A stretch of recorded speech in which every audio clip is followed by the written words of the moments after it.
Hi, guys. Hello. It's me with my viral wisdom course. Hi, everyone. Welcome to another day. Today is day 24, and I'm so happy to be here with you. Check in with me. Tell me how you're doing, where you're signing in from. Hello, everyone. Just let me know if you can hear me clearly. So as you sign in to listen to me today, I'm going to ask you to just check in with yourself and try to pause whatever you're doing and really attune to the present moment. You know, most of my teachings are about trying to understand, what does this present moment mirror for me? How can I grow from this present moment?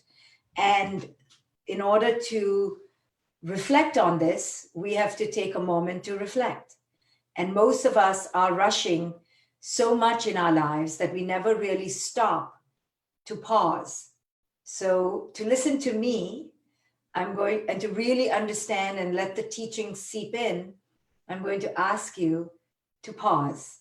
So, if you wish, of course, I can't control you, I don't see you, but in order to just allow these words to seep in, allow yourself a space. So try to put aside everything you're doing. Try to use these moments of togetherness that we have with each other to go within, to check in, to attune, to connect, because this is what life is supposed to be about. It is ultimately about checking in and tuning in and pausing and getting off the grid, so to speak. So, hi everyone, welcome and sign in. Tell me how you're doing, tell me where you're from, if you've been doing this course with me, and how many days you've been with me, and just tell me a little bit about how you've been dealing with my teachings and how it's been impacting you. I do a lot of work around conscious parenting and living. And the reason why I do this work really is is really because I have seen, sorry guys, I'm trying to get the, I have seen that in order to raise our children and ourselves to the highest level of consciousness, we need to really enter a deep communion with ourselves. I mean, I say this all the time. You know, if we don't have that deep communion with ourselves, we cannot hope to, even for a moment, connect to anyone else. So, to have a deep communion with the self, what does that mean? One has to take a time out to go develop that relationship. We've not ever been taught, you know, when you grow up, after you go to college and after you get a job, you go marry yourself. We're never taught, that's not on the list. Go marry yourself. Go discover yourself. Go find yourself. We're never taught that. How is that not part of the prescription list? I mean, if you really think about it, it's insane that we are never told, as a prerequisite for success and for happiness is a sojourn into the soul of the self. It's not on the prescription list. It's never there. Go now for 2 years and find out who it is you are. Go discover your truth. Go shed your false layers of self and enter your true self. Never. No, we're taught to always be in servitude to the external. We're taught to always be enslaved to the desires, wishes, and validations of those outside of us. So then, when we hit a crisis point, and those things on the outside are taken away, the things we took for granted, our health, our wealth, our status, our congregational togetherness, like we're getting together in droves, in crowds, when when that gets taken away, we crumble. We don't know what to do. Well, because we've never taken the time to discover a true deep marriage with the self. And none of us have taken the time because it wasn't on the checklist.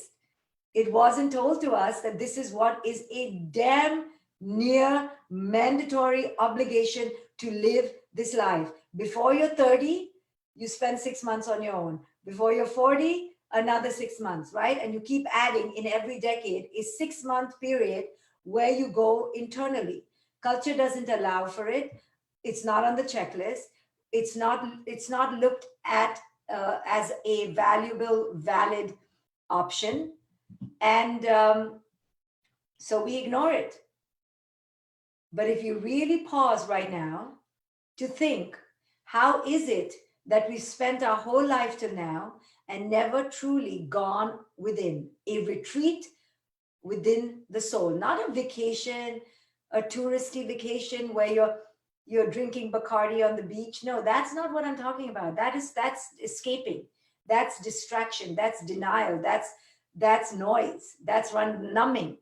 That's running away. Is numbing from who it is you truly are, right? Any sort of drug, any sort of addiction is taking you away from your self intimacy. It's actually clouding your capacity to be deeply raw and transparent with yourself. When have we ever done a drug free 6 month period? Now, the drug doesn't just have to be the intravenous kind or the snorting or the chemical kind. We have many drugs. Technology is a drug. Our relationships are a drug. People pleasing is a drug. Our desire to be around people all the time, that's a drug. That's a huge drug. We're addicted to having people around, friends around. In the name of connection, we must be around people all the time. Yes, it's a great ideal, but not before we have lived without the drug of people, without the drug of social connection. So, you know that I am going to tie it back to the present moment, because the present moment is where we learn everything. If you're fighting with your kid, that's where you have to learn. Oh my God, I'm in a pattern. The other day, a client wrote to me and she was not so happy with me and she was upset with me. So she was upset with me. So naturally, because I can be a 5-year-old as well as anyone else, my 5-year-old self got activated and I was like, you upset with me? I'm upset with you, right? And I was ready to attack because I'm not better than anyone. Only thing I'm better is that I can catch it.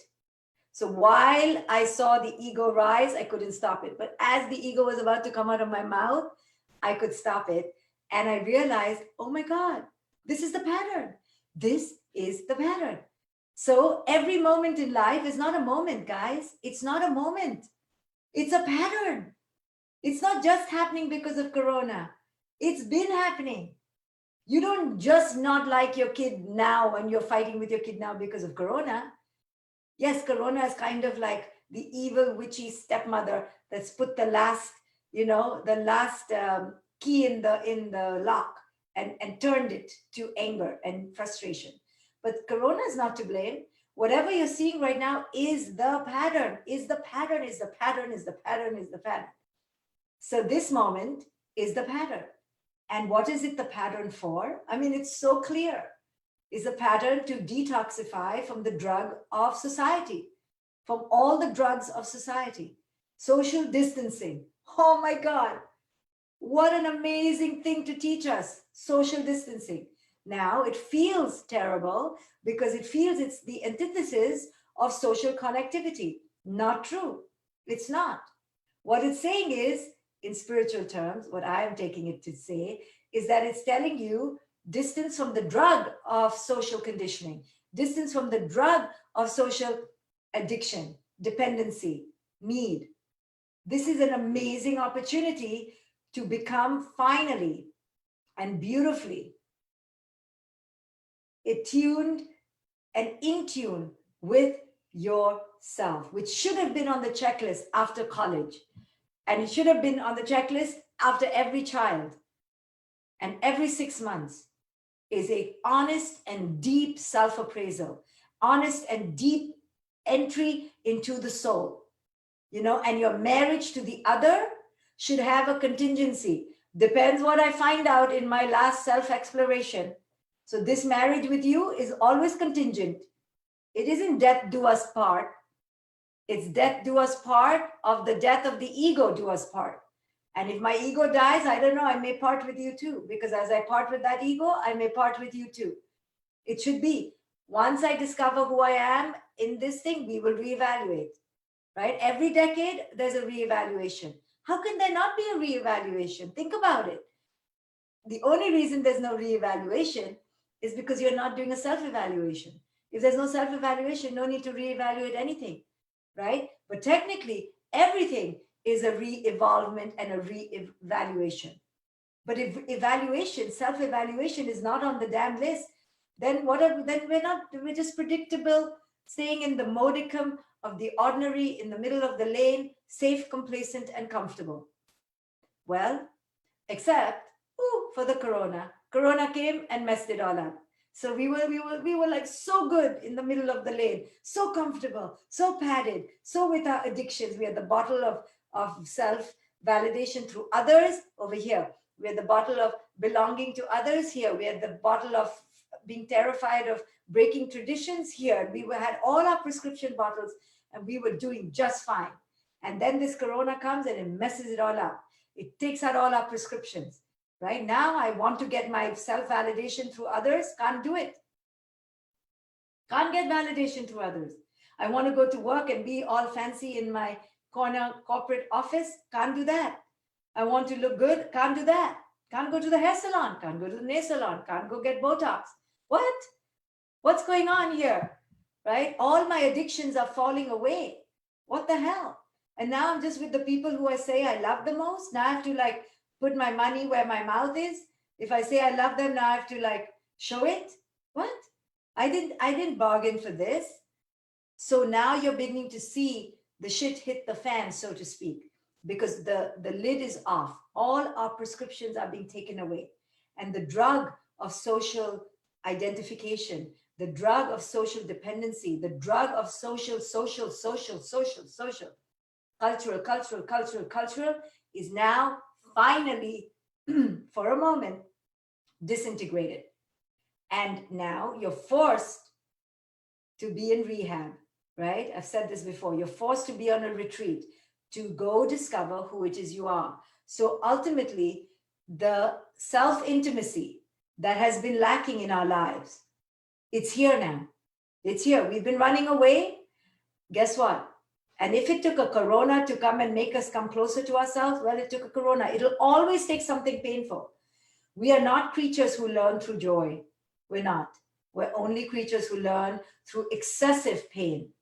It has to be tremendous, colossal pain because our minds are so powerful. Our ego is so powerful. We will hold on to the pattern till we cannot hold on anymore. And only death or the fear of death, the imminent death, only that forces us to break open. And that's why these extreme measures needed to be taken place, guys, on a spiritual level. On a spiritual level, we needed extreme timeout, extreme lockdown, extreme because we were extremely and egregiously out of sync. We were extremely out of sync. So what is the antidote for extreme disconnection, for extreme dissociation, for extreme narcissism? Is the opposite, right? You take it all away. Take it all away. We cannot be narcissistic anymore. What? We cannot compete anymore. There's no one to compete with. Right? Any day now, we could die. What? There's no illusion to live with. Now we're forced to look in the mirror in a very, very strong way. So now I'm going to digress a little bit and probably piss people off. So if you want to get off now, you can get off. Because I have to. I can't resist. Okay, so I'm so sorry if you think I'm unpatriotic, if you think I'm political, but I have to show you what I've been saying is the same thing happening on the macro. Okay, I just have to. I'm a kind of person who does macro, micro. Okay, I can't avoid reality. So what we are seeing in terms of our exaggerated patterns and, oh my God, I don't even like my children that much kind of patterns, or my goodness, I don't even really want to have a shower kind of patterns. And if I can't get ready to show myself up to strangers, and I don't want to get ready at all kind of pattern. We're seeing the truth of who it is we are, that we're really like, we get ready for other people. We want other people to like us, others. We're also seeing on a wide scale of America, a total, and I'm saying America, but if you're not from America, don't worry. It's something to learn from. What I want to show the people all over, that the narcissism of America is now cracking. We're seeing now on a grand scale that the superiority that we had on the our internal ego of being so fancy and having money and being on this linear path to success, that's gone, right? But with it has also gone on the macro, the superiority of America. I mean, America has shown itself to have vast holes, and it's crumbling. But this is so good. It's so good that it's crumbling, because only if you crumble, you can heal from inside. Because what we were thinking was a facade. See, we were living in a facade, but America was a facade, and with Obama, we got a little complacent, like, oh, we're so liberal, we're so advanced. We like brown people. We let brown people become our president, right? I'm brown, so I can say that. But no, then we got to see what we really are. So just like the virus is showing us who we are in our core, the virus is showing us who we are as a country, right? As a nation, as the so-called leaders of the free world. We're doing pretty much abysmally compared to the rest of the world. We don't have PPEs, we don't have healthcare, we don't have setup, we don't have beds, right? At the very core. And then our poorest, our most indigent, right? Our poorest and the most indigent are suffering the most because of COVID. Not because of COVID or the skin color, not because they're black or brown, but because they are indigent, because they're poor. And we haven't taken care of our poorest. We're getting to see that. We're getting to see that the president, our parent, is full of a malignant, unaccountable, unbridled narcissism. And if you grow up with a narcissistic parent, it takes away your soul. And we're watching that the citizens are falling apart. We're dividing, we're confused. In Huntington Beach, the town is suing the two is suing the state. I mean, we're discombobulating from inside.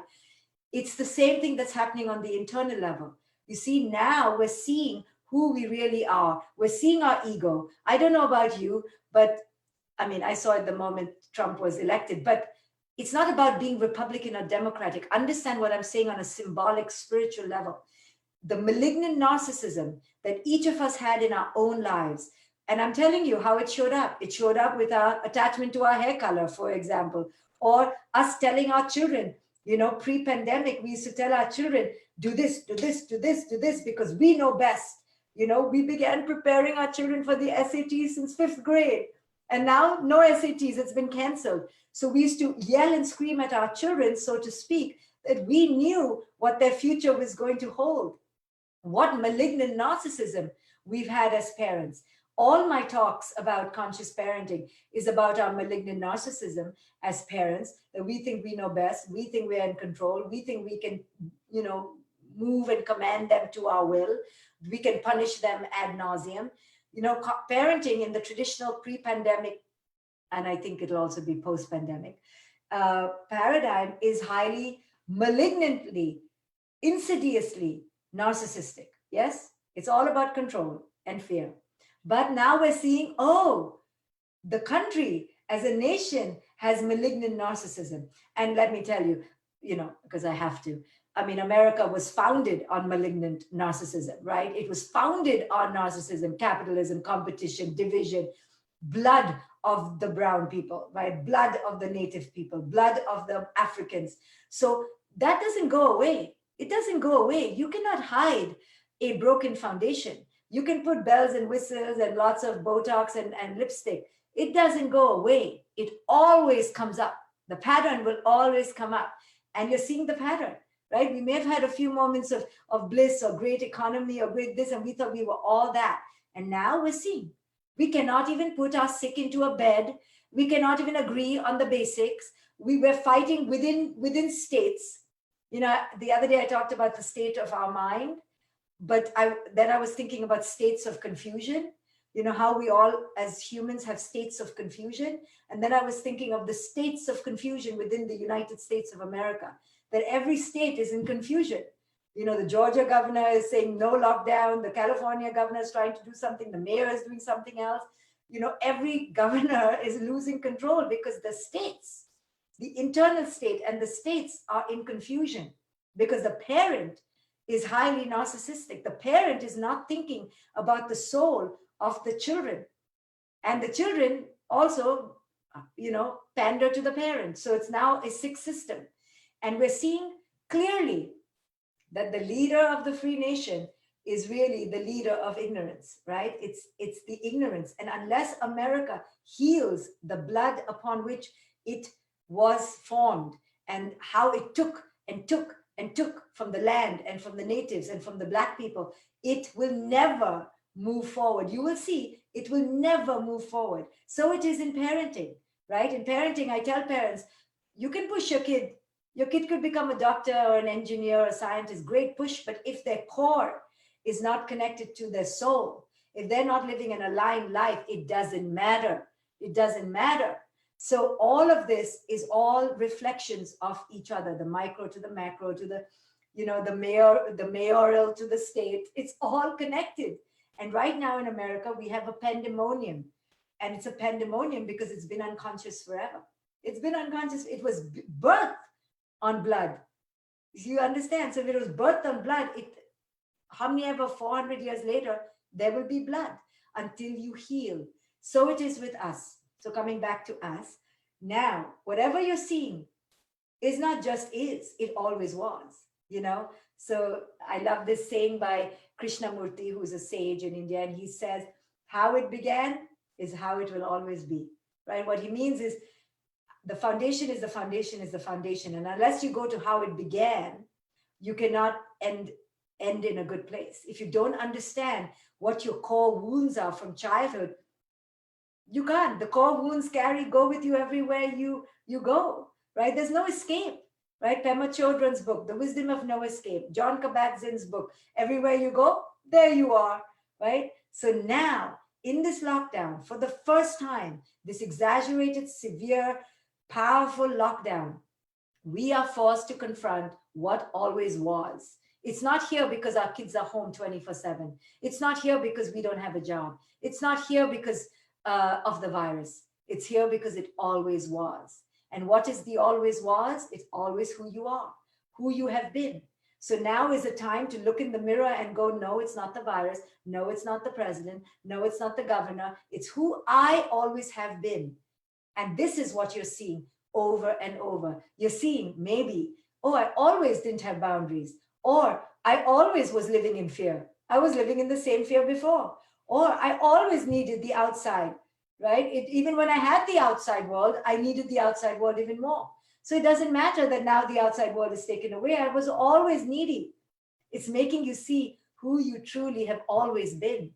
This is not who you are now. It's always. So are you going to use this moment as your 6-month hiatus from life, from culture, from society? Are you going to use this moment to look within and go, you know what? I should have done this a long time ago, because I truly don't know who I am. I don't know who I am without. All I know is who I am within that context. And now I need to find out who I am within, period. The only context is the inner context.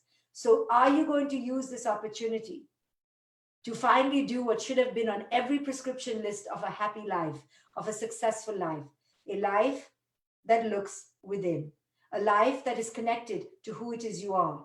Now, yes, it is uncomfortable because you have to still make money, and there may not be money coming, and you may still not know what tomorrow is going to bring. But that's okay. This is where the courage comes, because it's never an ideal time to get off the grid. That's why no one ever does it.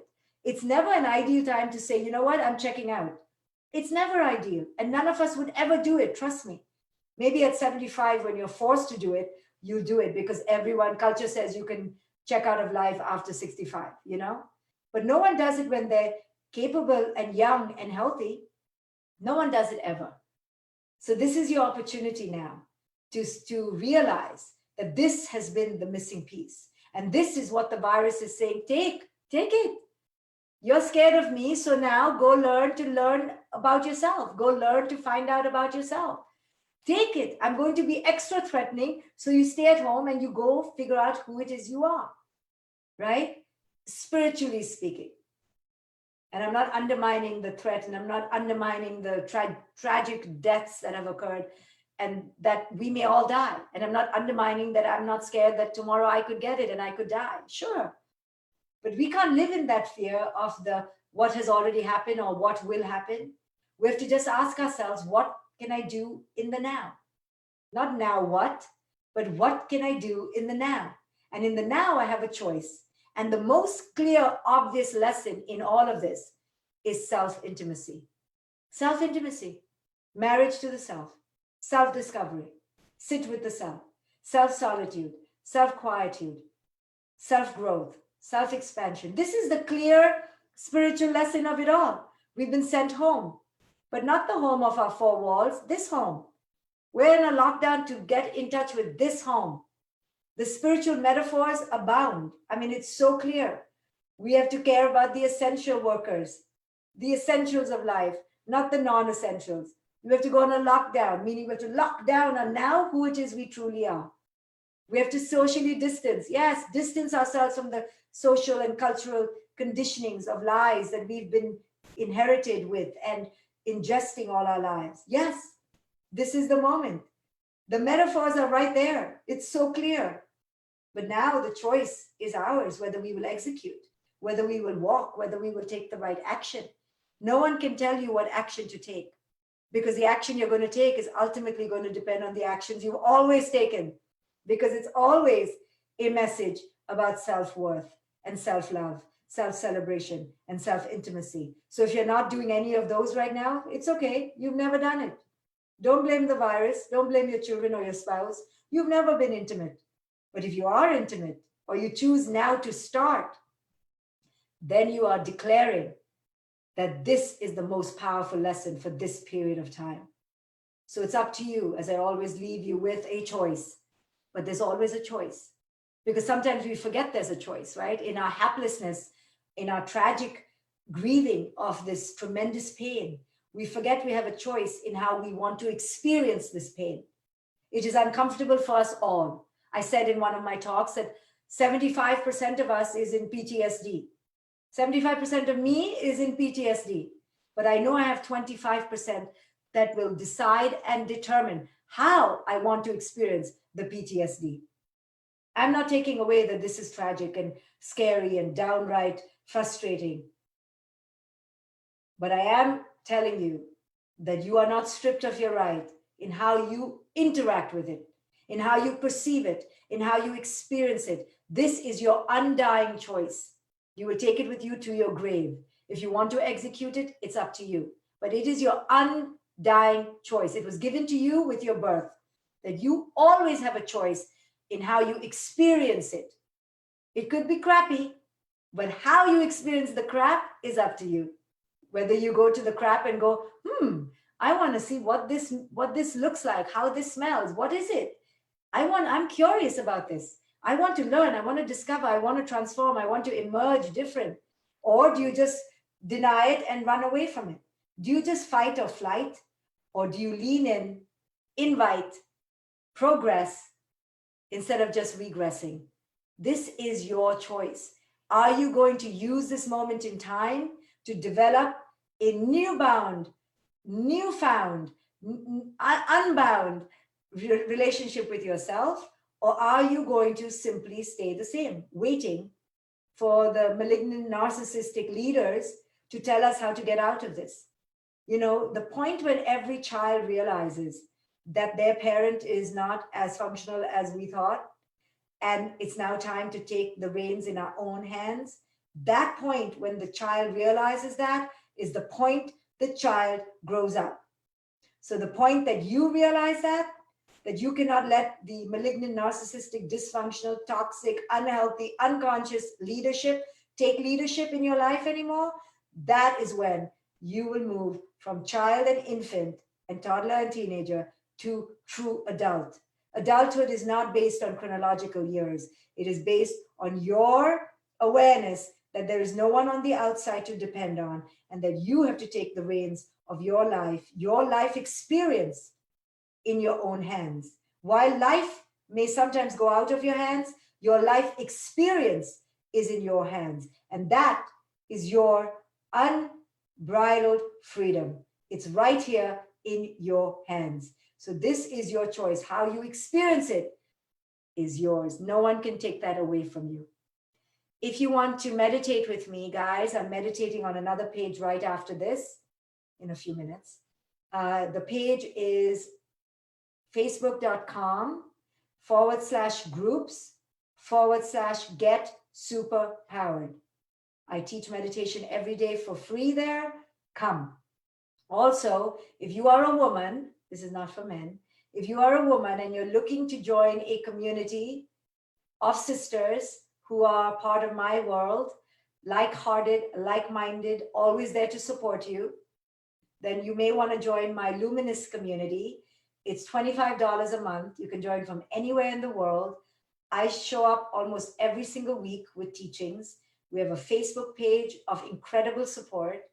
There are smaller groups within Luminous that meet up and connect all over the world. You will meet new sisters, you will meet new friends, people who truly believe in the teachings I espouse. Therefore, they're immediately of a different level of consciousness. So if you would like to join, I would love to see you there. Come join me on my meditation page, at least. That's for free. Facebook.com/groups/get superpowered. Okay, guys.